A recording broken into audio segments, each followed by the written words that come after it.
Frédéric Lopez, comment est-ce que vous êtes retrouvé aux côtés de Patrice Lecomte? J'allais dire presque comme vous, parce que vous m'avez dit dans les coulisses qu'il y a 4 ans, vous avez vu ce documentaire qui s'appelle Les Pépites de Xavier Delausanne. Ce sont mes amis de Bonne Pioche qui ont fait la marche de l'Empereur qui m'avaient parlé déjà de ça. Ils étaient très fiers. Donc de leur enthousiasme, déjà j'avais eu envie de voir ça.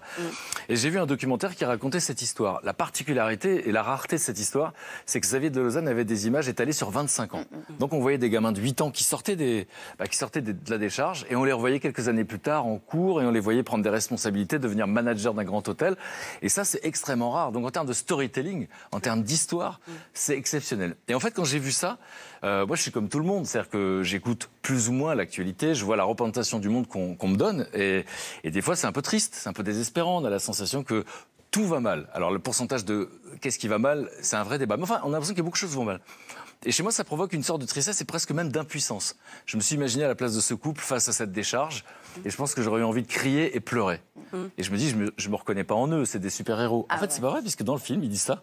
Que la première fois qu'ils ont vu ça, ils avaient envie de crier et pleurer. La question, c'est qu'est-ce qui s'est passé après? Ils se sont retroussés les manches. Qu'est-ce qui s'est passé après? C'est-à-dire, est-ce que j'aurais été capable de faire comme eux? J'en sais rien. Et le truc magnifique, c'est que et ça marche, tout ce qu'on se raconte là, ça marche pour ses enfants, mais ça marche pour tous les soucis qu'on voit tous les jours autour de nous.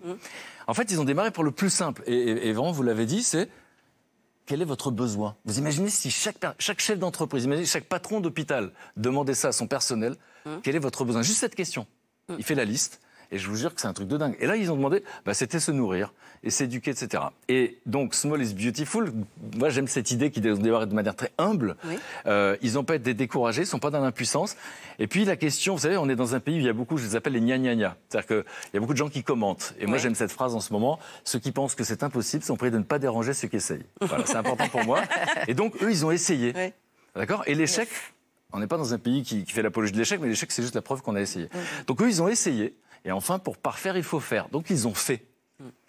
Et en fait, petit à petit, ils ont entraîné des gens. Et ce qui bouleverse Marie-France, qui est toujours là, elle, c'est la générosité de ceux qui les ont suivis. En fait, c'est assez fou. On pourrait être épaté par elle. Elle est épatée par ceux qui l'ont suivie. Et par la générosité des gens. Et donc, ce que je voulais vous dire, c'est que cette histoire-là, c'est le genre d'histoire qui me donne foi en l'humanité. Ça paraît exagéré, mais c'est la vérité. Ce qui est dingue, eh bien, regardez, pardon Léa, mais on va regarder ensemble un extrait de la bande-annonce des Pépites. J'arrive à la regarder sans pleurer, Oui, mais c'est pas évident, mais ce qui est bien, c'est qu'on a envie de pleurer. Exactement. Et on arrive à sourire aussi. Il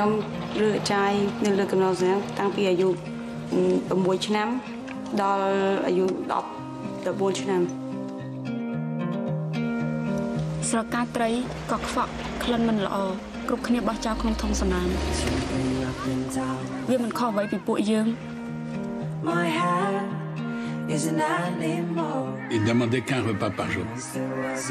Et aller à l'école.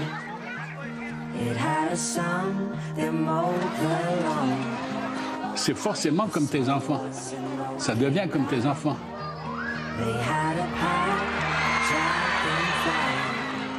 Et on a trouvé un terrain qui était à vendre. On n'avait jamais rien construit, nous. On sentait bien qu'on partait dans une aventure.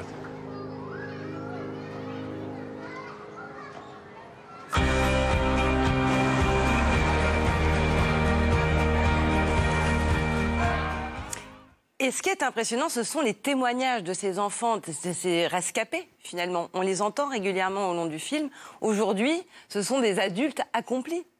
Oui, certains la plupart sont devenus adultes. Il y en a encore qui sont enfants, bien sûr, puisque les générations se suivent. Et ce qui est assez formidable, c'est que ceux qui grandissent et qui suivent les formations professionnelles dispensées pour un sourire d'enfant, à 99,9% trouvent un emploi dans l'hôtellerie, dans la restauration, dans la mécanique, etc.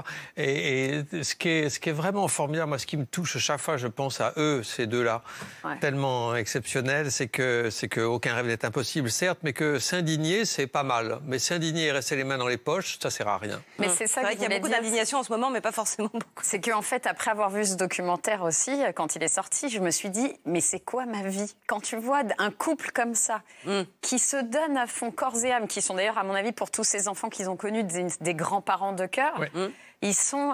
tu te dis, alors moi, je fais quoi? En fait, leur vie est tellement dingue. Tu fais rire les gens, mais oui, je fais rire les gens. Oui, chacun à son échelle. Mais c'est fou ce qu'ils ont accompli à eux deux. Ce que vous dites, c'est important parce que je pense que ce serait triste s'ils étaient complexants. Et je pense qu'eux, ils ont envie d'être inspirants. Ouais, exactement, Et la ils sont limite est très inspirants. fine. Et c'est pour ça que j'insiste sur le fait que eux, comme nous, quand ils voient ces enfants, ils disent j'ai envie de pleurer et de crier. C'est-à-dire, en fait, au départ, c'est leur impuissance. Et vous-même, quand on dit c'est quoi ma vie, c'est un peu dur comme phrase. Ouais, bien sûr. Parce que tout a du sens. Mais effectivement, on n'est pas obligé de le faire de manière extraordinairement extrême comme eux. Mais peut-être que faire sa part, moi j'aime bien cette idée, faire sa part là où on est, c'est toujours ça en fait. Et c'est ça que j'aime, c'est ça qu'il nous montre, et c'est pour ça que je dis que ça me donne foi en l'humanité, c'est comment le petit sapiens que nous sommes, on sait qu'il peut détruire, mais on sait qu'il peut construire. Et là on voit quelque chose de dingue. Et des problèmes, on en a beaucoup dans ce pays. Mais pire que là-bas, c'est impossible, parce que j'ai appris que le génocide, avec tous ces millions de morts, avait laissé des survivants traumatisés, qui n'étaient pas faits pour devenir parents. En fait, qui étaient que des parents maltraitants. Et donc ça a créé cette situation. Et donc aller là où c'est le pire.